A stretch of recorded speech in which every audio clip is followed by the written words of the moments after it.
Good morning, everyone. How is everyone doing on this Wednesday? This is Reganelite here. Hello, everyone. It is the 18th of June 2025. It's 8 a.m. nice and early here in the UK. We are dual streaming live on youtube.com/Reganelite and on twitch.tv/Reganelite1. Good to see you all. Good to see you there, Stephen Banker. Good morning. Hope you are doing well. And anybody else who are lurking in the chats, we're covering UK news specifically today. We'll be looking at the weather forecast. It looks like it's changed since we last spoke about it, actually, believe it or not. We also have the daily quota, which we'll go at today. I want to talk about another, well, not so much a seaside town, but more of a harbour city rather than anything else we'll talk about as well. Before we cover some of the news, we'll be looking from The Guardian, Sky News, the BBC, The Independent, The Eye, Paper, The Financial Times, The Times, The Telegraph, and if we have time, Byline Times at the end as well, just for reference there. So let's look at the weather today. At the moment, in this early here in London, it is 18 degrees. Yeah, just 18 degrees. So it's already fairly warm, quite nice and early here in the morning. Here, it is at the moment still it is sunny but cloudy at the moment. But as the day gets on, those clouds are going to disappear, and it's going to be nothing but blistering sunshine, pretty much from 11 o'clock onwards, all day till sunset. Temperatures are going to reach as high as 28 degrees. Very, very warm indeed, guys. So it's going to get quite warm here. Obviously not in comparison to other parts of the world, of course, but still, it's still going to be fairly warm for us. So once again, as I said yesterday, to remind those today, if you are in the UK and the temperatures are that high or higher, wherever you are, please drink plenty of fluids. Really, really important for hydration there. As for tomorrow is expected to hit 30 degrees Celsius, roughly. Lowest temperature will be 18 degrees tomorrow. So yeah, it's only going to go, at the moment, it's going to get warmer tomorrow. Temperature will drop slightly on Friday to 28 degrees is what they're reporting. And the temperature is going to go up to 31 degrees on Saturday. So the temperatures are not going to drop back down anytime soon. Looking at the weather reports here. So it's saying Sunday 28th, Monday 26th, Tuesday 26th. So a little bit lower, but still very warm. Wednesday 27th, Thursday 24th. Friday 28th. So at the moment, there's no signs of the temperatures dropping at all anytime soon, just for reference there. Billy Kershaw, good morning. I hope you are doing well. So that's today's weather report. We'll have a look again tomorrow on that one, guys. And let's have a look at today's daily quota. It's from Lasso Tisu, if I can read that name properly. But there it is there, to show that I don't make these quotations up. Good morning, Alistair Keir. Good to see you, buddy. Hope you're doing well. So here's today's daily quota. Health is the greatest possession. Contentment is the greatest treasure. And confidence is the greatest friend. That's a very nice one there. I hope you guys liked that daily quota there. And tomorrow's one is an unknown one, actually. A very simple unknown one. And it says, well, you're just going to have to wait till tomorrow. Sorry, guys. Oh, sorry. I know I keep doing it to you guys. But that's just the way the cookie crumbles sometimes, you know. But if you can't always be here for the Good Morning Show, which is totally understandable because some people like to sleep in. Some people will go to work and they won't have time to listen. You could always follow me on my social medias to find out my daily quotas because I post it every morning to everyone. So don't feel bad if you're not here in the mornings, guys. So there's one place I've been to this place, I think now once or twice. How many times have I been here? Twice? No, just once. Once. I think it was once. That once or twice. Maybe it was twice that that I've been here. I'm trying to remember off the top of my head if it's only once we've been here or twice. Portsmouth, guys. Portsmouth, a city really that I would say that I've probably not done everything that I've wanted to do in Portsmouth. It's not really so much. It's not really a touristy destination in terms of some of the other places that you would want to go to. it does have its perks. It does have its benefits. It has a really nice, a nice boats and yachts area. It's got this wonderful wonderful skyscraper building it has on the edge there as well. It does have a decent beach, to be fair. And one of the things that Portsmouth have, they have this very famous museum on the harbour, which is although expensive, although it's a little bit dear. There's so much there to go and see. Good morning, Martin Brisk. Hope you are doing well. And of course, there is the lots of the famous ships there as well. Not so much. There's not as much intrigue in terms of in the main city itself, but there are definitely things to go and see and places to do, I would say, on Portsmouth. So Portsmouth, or Portsmouth, is a port city and utility authority in Hampshire, England. Most of Portsmouth is located on the Portsea Island off the south coast of England in the Southern, making Portsmouth the only city in England not located primarily on the mainland. The city is located 22 miles southeast of Southampton, 50 miles west of Brighton and Hove, and 74 miles of southwest London. Where population last recorded at 208,000, it is the most densely populated in the United Kingdom. Portsmouth forms part of South Hampshire's urban area, with Gosport, Folsom, Haverford and Eastland of Southampton. Portsmouth's history can be traced to the Roman times and has been a significant Royal Navy dockyard base for centuries. Portsmouth was founded in 1880 by Anglo-Norman merchant Jean de Giscar in the southwest area of Portsea Island, a location well known as Old Portsmouth. Around this time, de Guisers ordered the construction of the chapel dedicated to Sir Thomas Becket. This became a parish church by the 14th century, and Portsmouth was established as a town with a royal charter on the 2nd of May, 1194. The city is home to the first dry dock ever built, and it was constructed by Henry VIII on 1496. Portsmouth has the world's oldest dry dock, the Great Stone Dock, originally built in 1698, rebuilt in 1769, and presently known as the Number 5 Dock. The world's first mass production line was established at the naval base's block mills, which produce pulley blocks for the Royal Navy fleet. By the early 19th century, Portsmouth was the most heavily fortified city in the world and was considered the world's greatest naval port at the height of the British Empire throughout Pax Britannia. And by 1859, a ring of defensive land and sea forts known as the Parmesan forts had been built around Portsmouth in anticipation of invasion from continental Europe. I'm glad that this wiki does remind me of things. I remember actually when walking inside the scene, actually, I've not seen an aircraft carrier, but I've seen like the huge mega ships, naval ships that they have there, and they are pretty huge, that's for sure. Good morning, Alistair Keir. Thank you so much for the super chat first. One of the show get things started. Thank you so much for the £2 super chat. Much appreciated, my friend. And good evening, Steve McMahon, over on the other side of the world. Good to see you, buddy. Hope you are doing well. In the 20th century, Portsmouth achieved city status on the 21st of April 1926. During the Second World War, the city was a pivotal embarkment point for the D-Day landings and was bombed extensively in the Portsmouth Blitz, which resulted in the deaths of 930 people. In 1982, a large Royal Navy task force departed from Portsmouth for the Falklands War.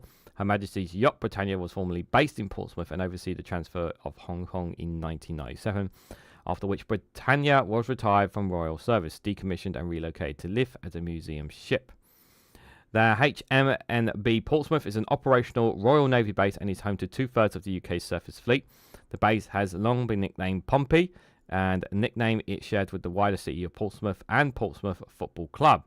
The naval base also contains the National Museum of the Royal Navy and the Portsmouth Historic Dockyard. That's it, the Portsmouth Historic Dockyard. That's the one.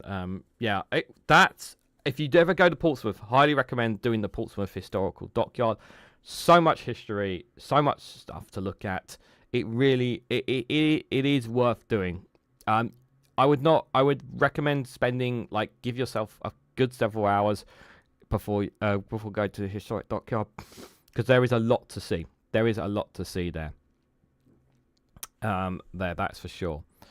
which has a collection of historic warships, including the Mary Rose, the Lord Nelson's flagship, HMS Victory, the world's oldest naval ship still in commission, and HMS Warrior, the Royal Navy's first ironclad warship. Thank you so much, Stephen McMillan, for the $5 New Zealand dollars. Thank you so much for that super chat. Very kind of you, my friend. Thank you. The former HMS Veron shore establishment has been redeveloped into a large retail outlet destination known as the Gaiwas Quay. I'm gonna say this about the quays here, this shopping centre area. Very upmarket, very rich shops. Very posh, I think is the word to describe some of the shops that they have there. It really is quite luxury, that area there.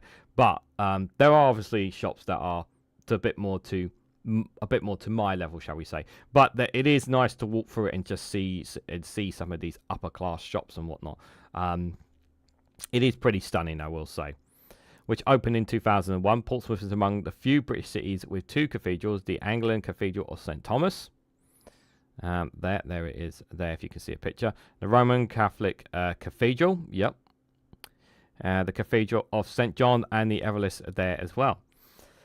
The waterfront and Portsmouth Harbour are dominated by the Sprinkler Tower, the Spinnanak Tower, which is a 117 metre, that's 560, landmark observation tower in Portsmouth, England. It's the centrepiece of the redevelopment of Portsmouth Harbour, which was supported by the National Lottery Grant. The tower's design was chosen by Portsmouth residents. Is one of the United Kingdom's tallest structures at 560 feet. South Sea's Portsmouth Seaside Resort, which was named after South Sea Castle.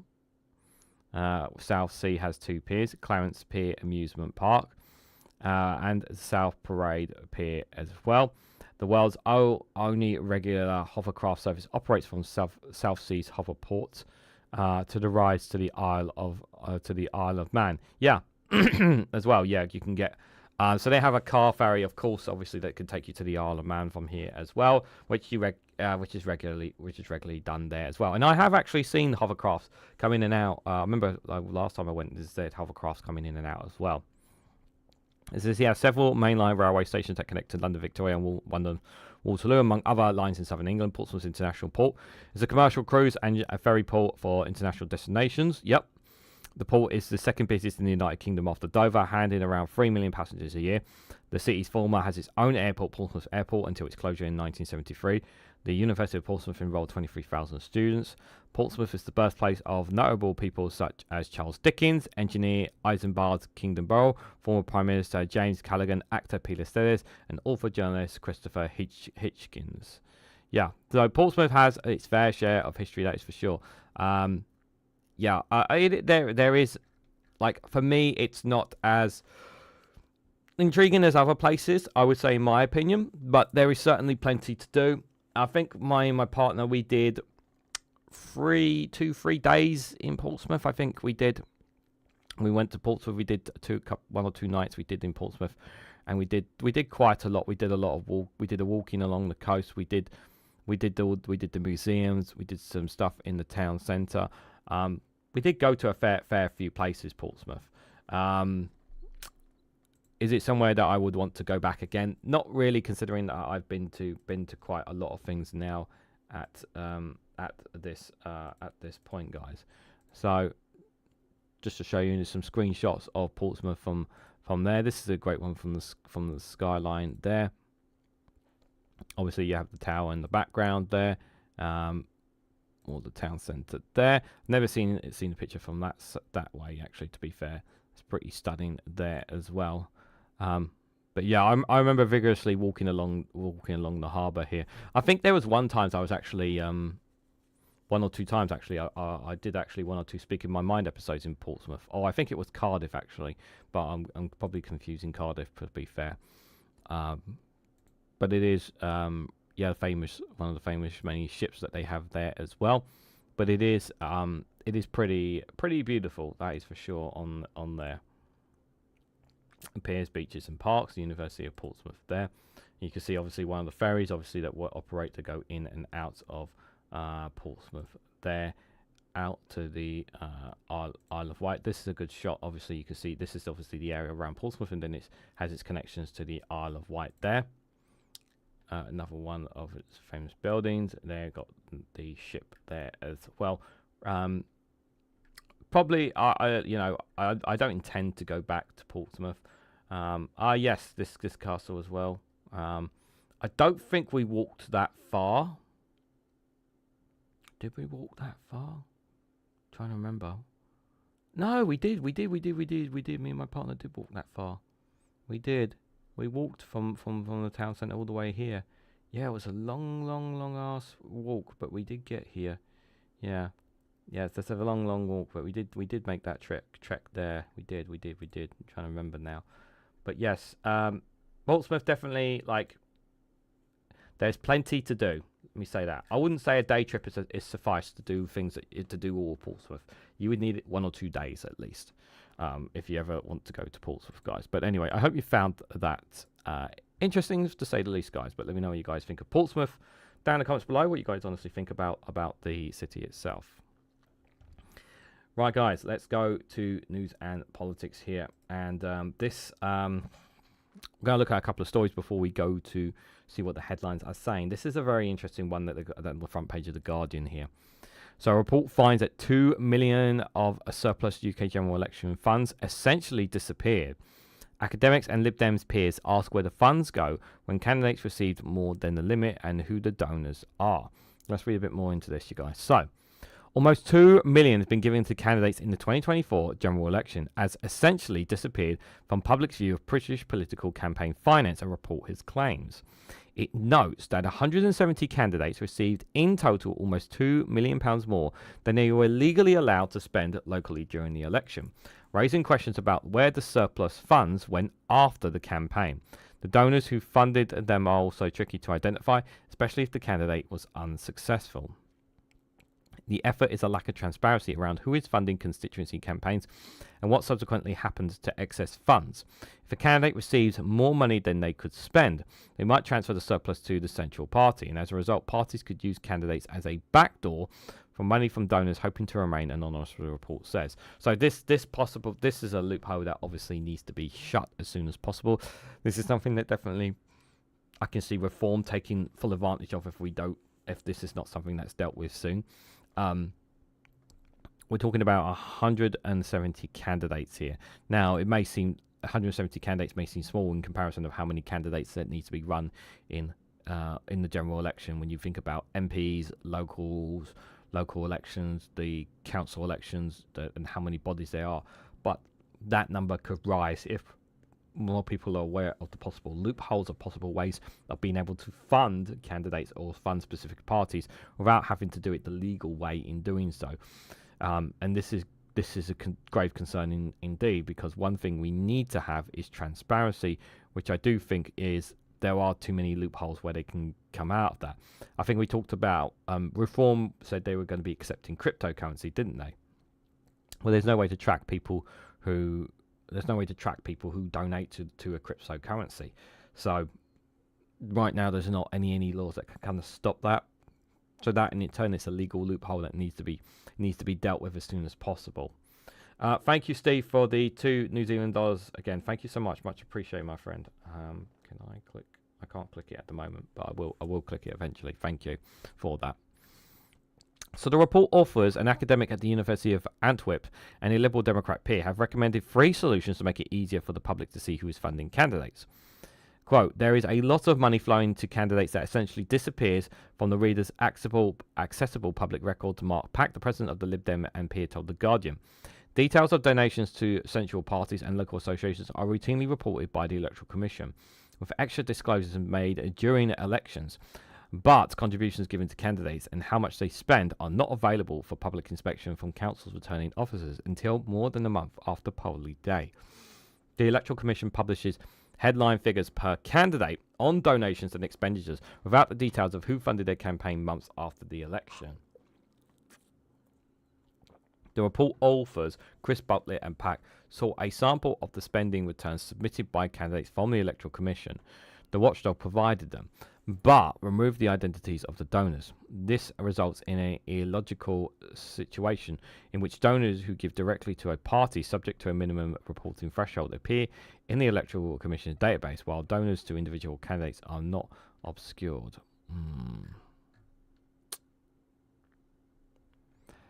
Pack said he thought this was hard to justify on the watchdog cited grounds of data protection.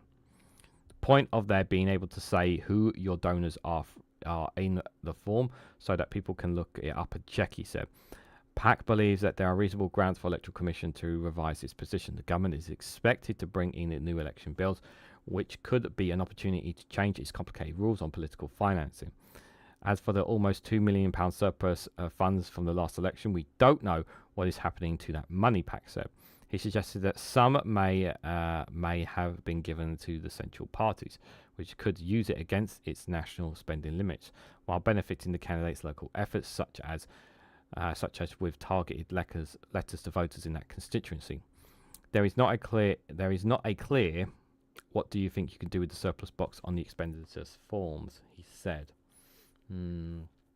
Butler and Pack also proposed that the Electoral Commission publish the details of the direct donations as part of a political finance database and proactively share their data with the House of Commons authorities to ensure the candidates who become MPs are properly registered donations.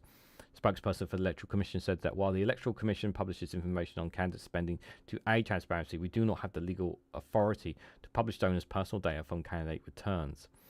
We recognise the current political finance framework could be strengthened further, and we have recommended that our remit be extended to including candidates, which would simplify the regulatory process for candidates and improve transparency to voters. Yeah, this needs to be done as soon as possible. This is very concerning indeed, because this can open the door for this could be problematic. It could open the door for others take advantage here. Yeah, because it would obviously those who actually successfully run and actually become an MP or successfully get their position, obviously their background checked. They have to be background checked because they're officially a public figure that's serving the needs of the people. But those who are failed candidates, there's no seems to be a real background check on that, which is very worrying indeed. There we go. Thank you, Alistair Keir, for the £5 super chat. All hail the DPR. All hail Democratic Penguins Republic. Thank you so much for that. Good morning, Leapskin. Hope you are doing well there. And anybody else lurking in the chat. So let's have a look at next story. I'll have a look here from Sky News. So MPs are to vote to decriminalise abortion in England and Wales. The amendment to the Crimes and Policing Bill abolishes the prosecution of women to England and Wales for terminating their pregnancy at any stage passed by 379 voters to 137, which is very good, very strong. It's very good, strong position from people there. MPs to vote to decriminalise abortion in England and Wales. The amendment to the Crime and Policing Bill abolishes the prosecution of women for terminating their pregnancy at any stage, passing by 379 votes to 137. It represents the biggest shake-up in reproductive rights in almost 60 years. Labour MP Toniana Antonzelli, who is tabled the so-called the New Clause 1 NC1, said it would ensure that women do not face investigation, arrest, prosecution or imprisonment to any relation to any pregnancies. She said the current Victorian laws have been used against vulnerable women, citing a case such as Nicola Packer, who was prosecuted on suspicion of having an illegal abortion. She was found not guilty in May. Nicola's story is deplorable, but there are so many others, she said. Abortion in England and Wales is currently a criminal offence, but it is legal with an authorised provider of up to 24 weeks after conception. The procedure is allowed after this time for very limited circumstances. It is also legal to take prescribed related medication at home if a woman is less than 10 weeks pregnant. Miss Antoziliers, I can't say that surname, guys, I know, said the NC1 was a narrow target measure that would not change how abortion services were provided or the rules under the 1967 Abortion Act. She said the 24-week limit remains. Abortion is still required the approval of signatories of 2 doctors, and women would still have to meet the grounds laid out in the Act. The MP said that means that healthcare professionals acting outside the law and abusive partners using violence or poisoning to end a pregnancy will still be criminalised as they are now. She added this piece of legislation will only take women out of the criminal justice system because they are vulnerable and need our help. As I've said this before, and I will say again, just what the public interest is this serving. This is not justice, this is cruelty, and it's got to end. The change will not come into effect immediately, as the crime and policing bill is still making its way through Parliament. And a separate amendment put forward by Labour MP Stella Creasy went further with a measure to lock in the right of a person to have an abortion while protecting those who help them. However, her amendment was not voted on because Ms Antonovsky passed as expected. Conservative MP Sir Edward Leaf, speaking against both amendments, described them as not pro-women and argued that they would introduce sex-selective abortion. Okay. MPs were given a free vote on the amendment, as is typically the case with so-called matters of consensus. A breakdown of votes showed it passed overwhelmingly by Labour and Lib Dem MPs. Just 8 Conservatives voted in favour, while all Reform MPs opposed the amendment, with the exception of the party's leader Nigel Farage, who abstained. Oh, he abstained. I wonder why. Keir Starmer was not present, of course. The issue of women investigated by police over suspected illegal abortions has been in the spotlight due to several recent high-profile cases. Ms Parker was cleared by a jury last month after taking prescribed abortion medicine at home when she was found around 26 weeks pregnant, is beyond the legal limit of 10 weeks. In the Commons, Ms Azarossi cited another case of a young mother who was jailed for 2 years after she was forced to take illegal abortion medication by her abusive partner. He was never investigated. That is terrible. That is absolutely terrible. I generally hope this is better for women. I really do. Yeah, those who are forced against their consent is against it. It's just not right for them to be put in that situation, and really are not there. I love paper reviews, as we all love paper reviews, as you all know. Says Leachskin. One last one we'll go to before we look at all the stories here. Keir Starmer has defended the U-turn on the grooming gangs inquiry. Now, this is one U-turn that, like, initially I wasn't in favour of. I'm not going to BS you guys. I did think, I generally think we shouldn't have it. I generally didn't think, we need another grooming gangs inquiry.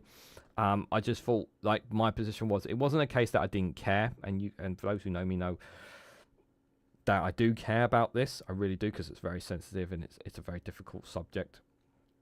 My issue was because I wanted to see action. I didn't want to see more investigations, more inquiries. That's basically what was my position, is that I just wanted to see justice.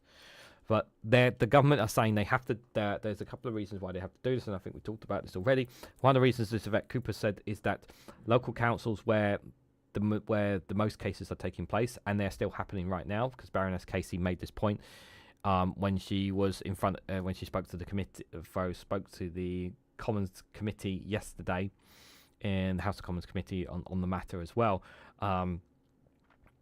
because it is still happening. But the thing is that local authorities weren't really keen. It's not the case that local authorities didn't want to have the inquiries. The problem is that having resources and time to be able to set it up themselves and do it on the local level was problematic for them. And you also have to remember, again, that plays into the whole austerity, not having as much money as they used to. So it's not a case that local councils and local governments didn't want to do it. It's just a case of they just didn't have the resources to do so. Which is why, in turn, they were kind of said, look, you need to do another inquiry, because the Conservatives did not act on the first one. So Keir Starmer has defended his decision to hold a national inquiry into grooming gangs after previously accusing those calling one of the jumping on the far-right bandwagon. Prime Minister told BBC Political Editor that he had commissioned Dame Louise Casey to write a report to double-check the issue, and having to read it again, I agree with her conclusion. To me, it's practical, common-sense way of doing politics, he added. Baroness Casey said she wanted the inquiry to create a national reset on the grooming gangs issue and urged officials to give evidence for it to be open and to scrutiny and change. The Whitehall troubleshooter who has worked on social issues for successive prime ministers since Tony Blair in the 1990s, is also chairing an independent commission to the adult social care. She put this on hold in January to carry out an audit on the national scale of the group-based child sexual abuse in England and Wales. It came amid renewed concerns about grooming gangs sparked by the tech billionaire tycoon Elon Musk. Labour ministers repeatedly rejected Conservative and Reform's calls for a national inquiry into the issue, announcing that instead it would be 5 local inquiries. And again, like I said, it's really important to emphasise that. And I'm not, like, I know people want to bash Labour over this, and that's and I can understand the fair criticism, but they didn't want to do a national inquiry. They wanted to do it and done on a local level. And the problem is that not many of them did want to do it. Baroness Casey said she changed her mind on the need for a national inquiry after being unimpressed that more local councils did not volunteer to set up their own inquiries, and some organisations were reluctant to talk to our own investigators. Her report recommends both the National Police Operation to review cases and child exploitations not acted on, as well as a national inquiry. It says it would be overseen by independent commissions with full powers to compel witnesses to provide evidence. And in January, Sakir accused those calling on the national inquiry of jumping on a bandwagon and amplifying the demands of the far right. Asked why he had said this, the PM told reporters that he had been calling out politicians such as Conservative leader Kevin Bagnott, who in power had said and done nothing, who are now making the claims that they have made. Yeah, you Conservatives can't say nothing, and neither can Reform. First of all, the reason why the Conservatives can't say nothing is because they've been in power for 14 plus years. They didn't do anything about it. They were aware of it. They've been aware of it. They know about it. They did nothing about it. That's the first thing. Second reason why Reform can't say anything about it is because they've never spoken about it publicly. They never spoke about it before they were MPs. They never spoke about it on the outside about this issue. They never really shared their great deal of care or concern about any of this stuff whatsoever. So, yeah. So why are Reform saying it now? Well, it's because it's good publicity for them. That's the main reason. The Green Party have made their position very clear on this. The Lib Dems have been pretty clear on their position on this as well. Labour, up till going into power, have been quite clear on this, although about wanting to deal and tackle this issue. Although obviously they have U-turn when it comes to another grooming gangs inquiry. Greens, Lib Dems, and Labour have been pretty clear about wanting to deal with this situation.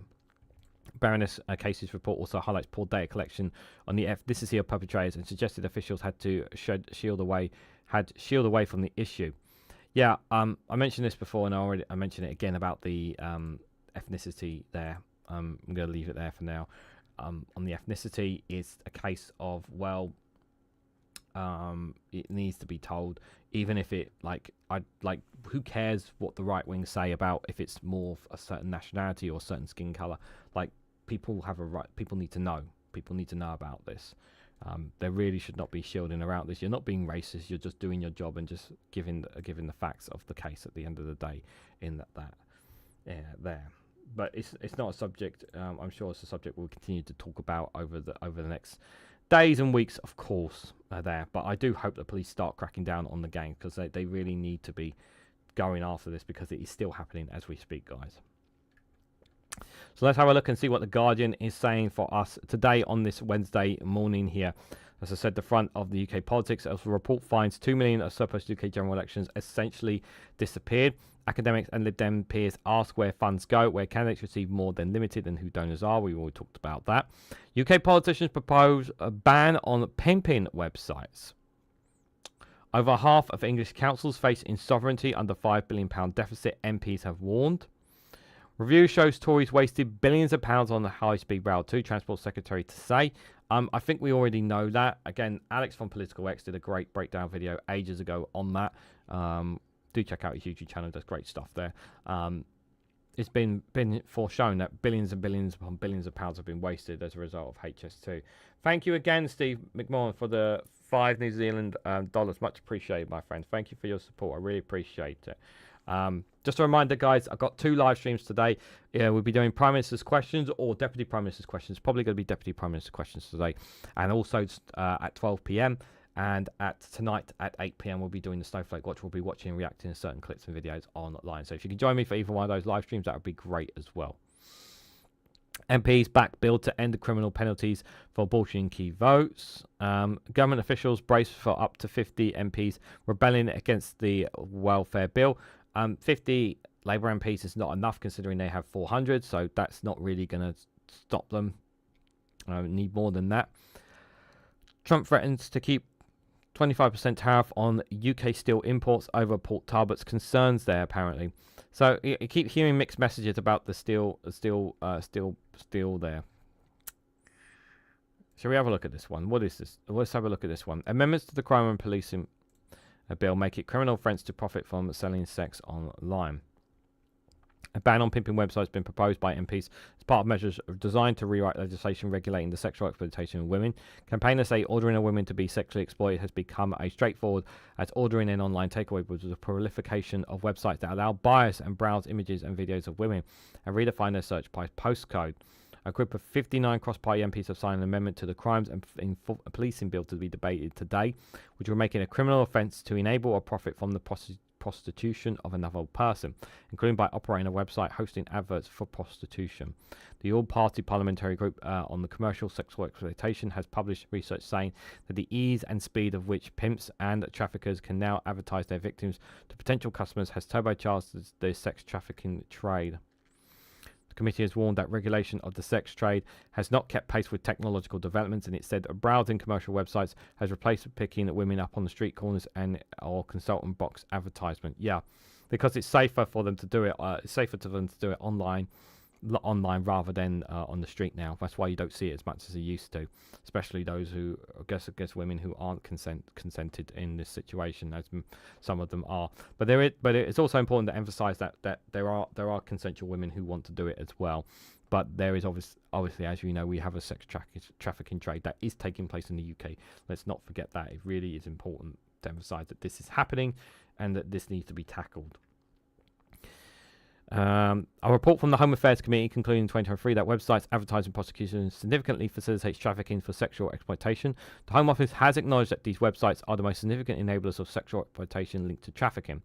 Three amendments tabled by Labour MP Tonya Asolowski again together sets out new approaches for regulations for commercial sexual exploitation, and also proposed making it an offence to pay for sex and the decriminalisation of victims for commercial exploitation. Absolutely. Absolutely. Hopefully this will get clamped down on as soon as possible on that there. Let's have a look at the front of the UK Guardian. Here, UK inflation eases to 3.4% amid a falling fuel and airfare prices.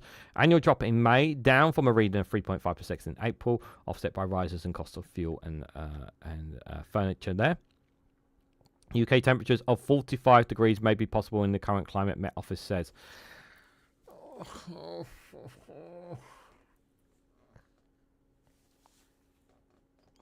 I struggle with when it goes above 30, guys. And we're talking about possible 45. Oh, no. I'm going to get roasted in here. My computer's probably going to break here with the heat.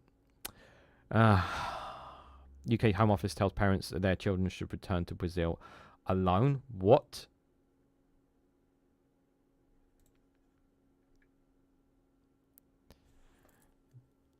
Anna and Hugo can remain. Letter says son 11 and 8 must go back to Brazil. What? A Brazilian mother and father have been left distraught. I've been told by the Home Office that their young children have no right to stay in the UK and should return to Brazil alone. 11 and 8 years old, who have spent most of their lives living in the UK with their mother, a senior NHS nurse, and father, senior lecturer in the computer science at the University of Exeter. While the parents can continue living and working legally in the UK, the Home Office sent a letter saying the children have to return to Brazil. It's only 11 warns him that staying in the UK illegally could lead to him being detained, prosecuted, and not being allowed to work and rent, having his driving licence taken away from him. This is ridiculous. I could not in a million years have seen this coming from the Home Office. This letter makes me feel as if my kids are criminals. Since I come to the UK, I've worked for the NHS, pay my taxes and everything too. Children do not read and write in Portuguese, nor do they speak the language fluently, according to Bar Bolster. He added, the Home Office is saying, let's kick 2 happy, healthy children out of the UK going back to Brazil to disrupt them emotionally, social stably. The children have already experienced anxiety due to uncertainty about their future. This is outrageous. What's this saying here? According to the Home Office rules, both parents should be granted settlement at the same time or be settled as British citizens unless one parent has sole responsibility for upbringing the children, which is not the case here. In a refusal of permission to remain in the UK sent to the 11-year-old, Home Office official states, I'm satisfied that there are no serious or compelling reasons to grant you settlement. It adds, I'm satisfied that you could return to Brazil and continue your education in Brazil, where you had the option of attending an English-speaking school. This, while you may involve a degree of disruption of family life, this is considered to be proportionate for a legitimate aim of maintaining effective immigration control. It also states that you need to maintain immigration control outweighs the possible effect on you. I've always felt so proud and happy to be working for the NHS. Why are my innocent children being treated like this? The Home Office has been approached for comment. I'm very glad. I want to point out that I'm very glad that a story like this has been highlighted by The Guardian, because this makes the Home Office look very, very inhumane and cruel, and rightly so. Like, this is, I'm sorry, excuse my language, I know it's early in the morning, but this is fucking stupid. Like, we're talking about 8 and 11-year-old children being deported. I mean, like, come on. Like, I mean, I know I'm not the only one here in the chat who thinks that's just absolutely bloody stupid. Overseas training dentists working in McDonald's as millions lack NHS care. It's too expensive. That's why it's too expensive. High Court dismisses challenge against VAT. That's old story. Council of England warned of mass disruption, mass bankruptcies. I'm sure we covered that before. Plans to replace 2031 consensus in England and Wales set to be abandoned after backlash. Green Party trying to purge gender critical voices. Claims expelled former spokesperson. How old is this? This is yesterday. Palarethi says party is diverting from founding principles towards a more left-wing authoritarianism culture. Authoritarianism. She's accusing the Green Party of being authoritarianism. She says trans rights are becoming obvious totalitarian in the new climate, and accuses the party of trying to purge anyone with gender-critical views. This is something that you keep hearing. I keep hearing this from people, those who get expelled from the Green Party, that there's an issue with gender-critical views. This is not the first time I've heard stories like this. The party's current co-leader, Adrian Ramsey, has argued that members should not be thrown out for saying trans women are not women. It's pressing internally for Dabrowski's expulsion to be reviewed. Green Party spokesman said, "We don't comment on individual cases." She was suspended last September, 3 months after she failed to back the party's manifesto policy on the right to self-identify for trans people during a hustings event. Last week, she was informed she had been expelled from the party after attending what the policy said she thought was a social gathering, but which was a disciplinary panel deemed was an official party event from which she was banned because of her suspension. Said the move was a pretext to get rid of her. She said, "They didn't like my stance on trans self-ID and the trans women policy. They didn't come out and say, so they expelled me on the technicality. Feels like a purge. We've seen the Greens veer away from the original founding cultures towards a more left-wing authoritarianism culture. If you say or think that we're wrong, then you're out. That's really worrying." She's now one of 25 Greens in exile, former Green parties who have been suspended or expelled largely for their gender-critical views. Last year, a court found the party had removed Dr. Shala Ali as party spokesperson for a profoundly unfair way that discriminated against him because of his gender-critical beliefs in 2021. Ali's position as spokesperson is understood to have prompted Sean Berry, now as an MP, to quit as co-leader. The party's belief on trans women is peddling a falsehood, adding it denies science and denies reality and alienates the Greens from the vast majority of voters who know the truth when they see it. This is a situation that needs... Zach Polanski, this is something that they need to get a grip on. I hope if Zach Polanski wins, he needs to get a grip on this. This is very worrying indeed.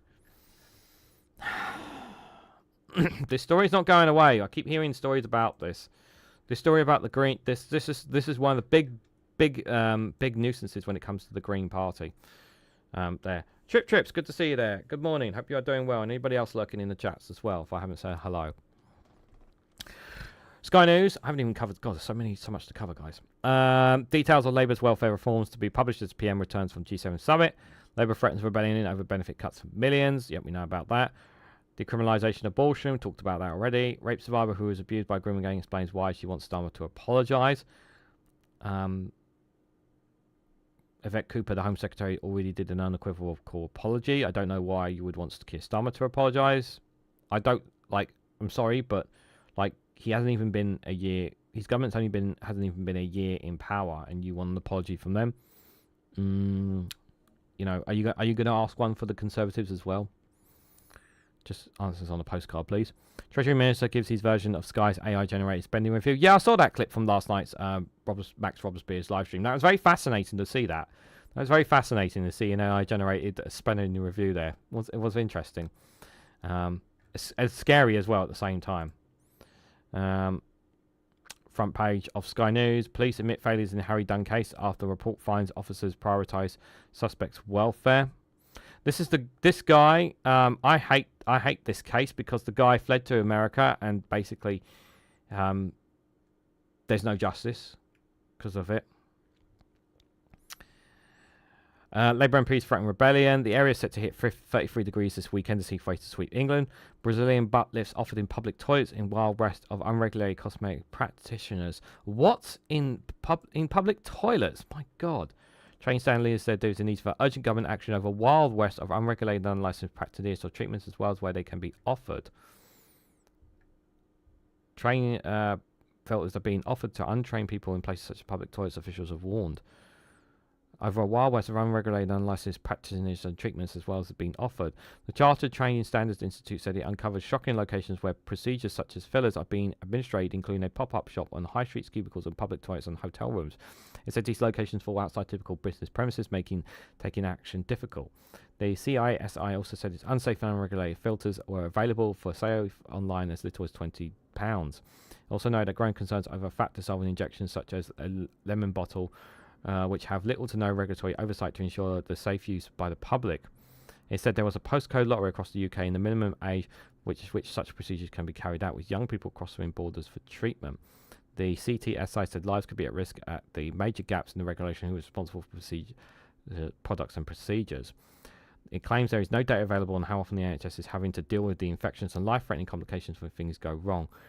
The CTSI warned the public to check the qualifications of people offering cosmetic procedures, be wary of people advertising on social media, and urge them not to buy products to use at home. Yeah, that's scary. Like, women really got to be careful with that stuff. Like, I know there are some women who feel they need to get that stuff to make themselves feel better about themselves. But really, please check. Yeah, triple check. Check for reviews. Check sources. Like, don't just go and buy from. Just go to anybody on that. Like, really need to check the background of people who are gonna do that kind of stuff to you. Like, I really can't stress that enough. Good morning, Ellie. Hope you are doing well there. BBC here. This is front page on politics here. MP voted to criminalise abortion for women in England and Wales. Talked about that already. Starmer said he favours more traditional approach to granted visas.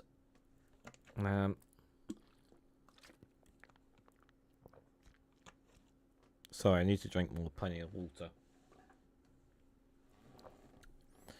Starmer picked up papers to avoid security stepping in. Yeah, that was a bit embarrassing, wasn't it, for him? MP pleads not guilty. We know about that already. Hospice at the centre of debate over assisting dying bill. What do they think?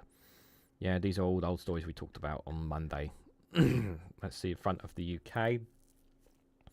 Dozen more parents demand maternity care inquiry.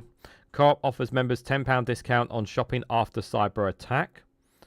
Sharks and oysters set to thrive in warmer UK waters. Opening of HS2 line set to be delayed beyond 2033. Oh, for Christ out loud. Police should have arrested fatal crash diplomat. Warnings over filter injections in public toilets, which we just saw there already. Lollipop man told to stop giving kids high fives. What? A lollipop man said he's been told he can no longer high five children while they are crossing the road because it slows down traffic. Neil Cotton, 57, has been working at Stool Crossing Patrol Officer in Halston, East Yorkshire for about 2 years. In a social media post, he said he could not high-five children anymore because it upsets some drivers having to wait another 10 seconds. Oh, the humanity! Another 10 seconds! Do me a favour. East Riding of Yorkshire Council said it is vitally important children learn to cross the road safely without any distractions.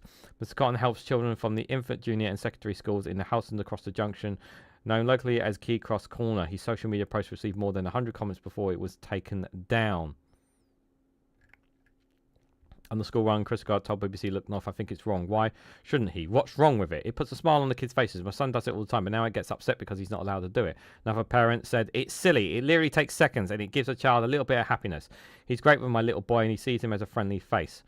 Driver Tony Brooks described the move as rules gone mad. It's absurd. Just a high five to them. I don't see a problem with that, he said. He's going to hold up traffic to let kids cross across, so I wouldn't have thought it would add any more time to people's journey at all. Well, it's crazy. Another driver said, "I think it's a bit OTT, to be honest. It's a bit PC, political correctness, going crazy again. As a driver, we need to do a bit more courageous certainty at school times." East Riding of Yorkshire Council said it's vitally important that children learn to cross the road safely concentrating without any distractions, walking carefully, being vigilant to the traffic. There's, oh my god, what's wrong with people? In this particular case, one of the officers spoke with this crossing patrol and simply reminded them of the need not to have distractions while children are crossing. However, we are confident they will continue doing a fantastic job as they are much appreciated. This is them rolling back after getting a ton of criticism. This is them rolling back, and they should U-turn on it. It's stupid. It's absolutely stupid. God, you do hear some dumbass stories, don't you guys? Mithril, good morning. Hope you are doing well. Think of the children. I know. It's just so silly. Anger of a lack of action on racist ticket scammers. Oh my god, yeah, you gotta be careful with scammers when purchasing tickets for events. They always go through official channels. I mean, I know I hate Ticketmaster too, but you gotta go through official channels, guys. Videos there. Got about 10 minutes, so and we haven't covered a lot, so I'm just gonna leave the BBC there. Let's go to the Independent. Reeves considers U-turn on non-dom crackdown to halt exodus of wealthy. Don't be so stupid. There's not an exodus of wealthy individuals. We still have up to 3 million. There's roughly up to 3 million people who are millionaires in this country. Don't be stupid, Reeves. Don't be stupid. Oh wait, she already is. Rainer says you underestimate your power over housing pledge. I really don't think you're going to hit that 1.5 million target, Reeves, but Rainer, but go right ahead and say that. Good grief, 8 months already, says Mithril, for being a member for 8 months. Yes, I know. It's a good grief. I don't know. The time seems to fly. Thank you so much for being a member for 8 months. I really appreciate that. Very, very kind of you. The PC grenade just cannily help themselves, Sistine Banker. You know, a story like that, I can just see GB News going on and on and on about. Decriminalising abortion has made a step towards women's rights, talked about already. PM to cut visas for countries who failed to sign agreements. Why Starmer rushed to pick up Trump's papers at the G7? Because they fell on the floor. That's why. Failure to collect grooming data, ethnicity data, a bloody disaster. And by the way, if I was Keir Starmer, I would have done the exact same thing, because that's the kind of person I am. Starmer warned British jobs at risk without better Trump trade deal. Starmer tightens screws on Putin with fresh sanctions against Russia. Starmer resists recognising Palestine state despite union pressure. Wasn't that in your manifesto, Keir? I thought that was in your manifesto. I'm pretty sure it was in their manifesto to recognise Palestine as a state. Maybe I'm just going cuckoo, guys.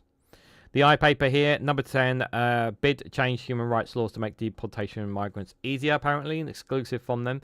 For the first time, Labour have raised changing the ECHR and Tories review membership and reform pledges to quit convention. How your MP voted on decriminalising abortion at any time during pregnancy. Pick claimants jumped by 200,000 as cut plans set to be revealed. 30 councils need emergency funding despite, record tax hikes. Excuse me. That's why I drink so much water. Take your illegal immigrants back or lose UK visas. Countries have warned. Generation of girls let down by police councils and MPs who ignore grooming gangs. Another 100,000 claimants join taxpayer-funded car schemes ahead of the PIP cuts. Front of the I-paper there, they have inflation. We talked about inflation a little bit already. 3.4%. Explosions in Tehran. Essential things to do every age to stay sharp at retirement. HS2 to be delayed again after a litany of failure adds billions to the cost. Politics we already looked at. And we've seen those stories, most of those stories already. So that is from the I-paper there. Let's have a look at the Financial Times. So front of page, UK page of it. Keir Starmer says small boat crisis, the English Channel is deteriorating. PM comments cast doubt on Labour's election pledge to smash the gangs and curb illegal crossings. Opinion piece on the left-hand side. Why Keir Starmer made Nigel Farage's Britain real opposition. MPs vote to decriminalise abortion in England and Wales. Women will no longer face a criminal prosecution for ending their pregnancy after 24 weeks. Talked about that already. Reeves signals UK defence spending will not rise above 2.6% of GDP this Parliament. Chancellor's comment despite US pressure on NATO countries to rapidly boost their militaries. Belfast rape group kneecap defined ahead of UK terrorism hearing. Data collection in England, Grim Games is a disaster, said Casey. I can't open up links, guys, because they're behind paywalls, just for reference. London trains firefighter for higher risk of summer wildfires. Yep. If we don't have plenty of firefighters, we better be getting them ASAP because it's going to get hot, and we are going to get stupid people doing arson. UK hopes for steel and pharma deal with US by July. UK should hold judicial consensus in 2031, statistics authorities say. Q&A, Labour next moves after turbulent leader in power. Labour's policy on non-dons and welfare risks pleases no one there. Let's have a quick look at the front of the Financial Times. Just a reminder, guys, I'm going to be live again at 12 p.m. for Prime Minister's Questions or Deputy Prime Minister's Questions. Join me for that, as well as 8 p.m. tonight for the Snowflake Watch. If you can join me for those shows, be greatly appreciated. Also, Graham Hughes will be starting Politics Social Morning Brew after the show ends. I will not be there personally. I'm going to be going out for an early walk because I do not want to be walking in the baking hot sun later on, guys. Trump calls for Iran's unconditional surrender. HSBC considers ordering all staff back to the office 3 days a week.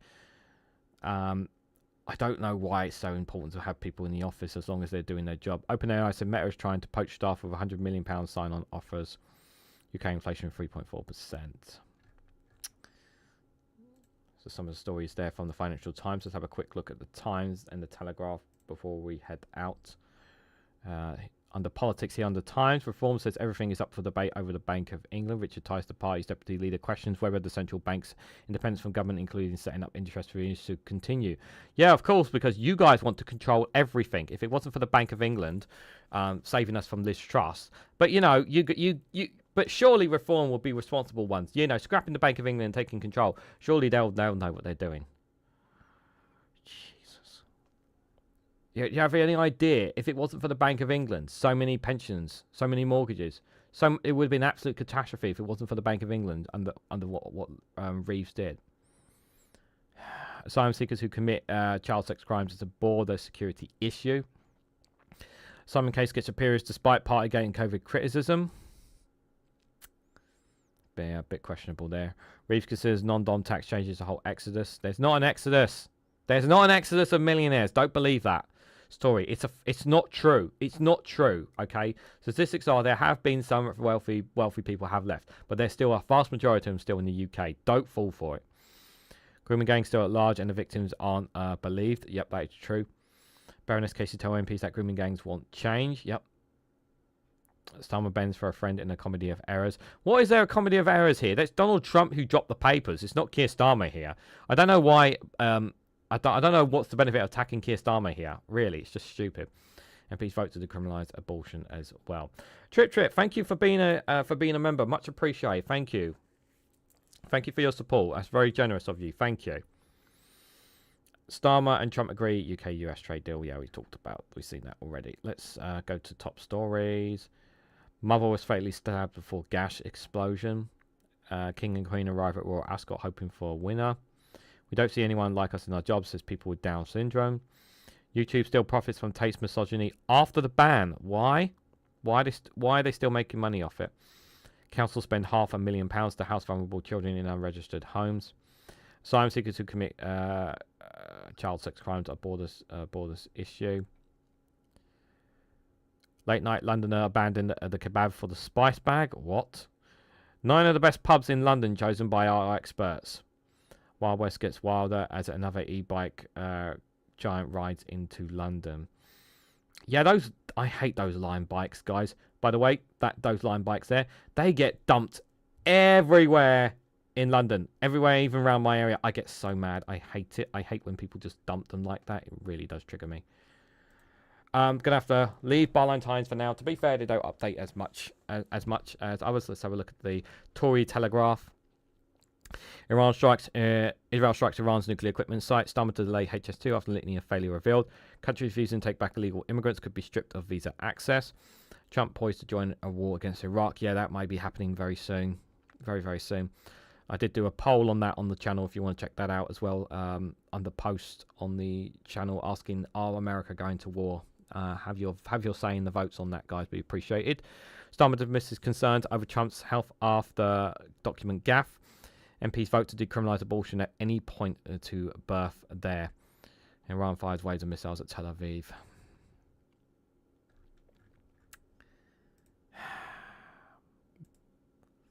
Got 1 minute left. I'll have a quick look at byline times. I will come to you guys. I will come to that in a moment, Alistair. Just bear with me. Let's have a look at byline times quickly.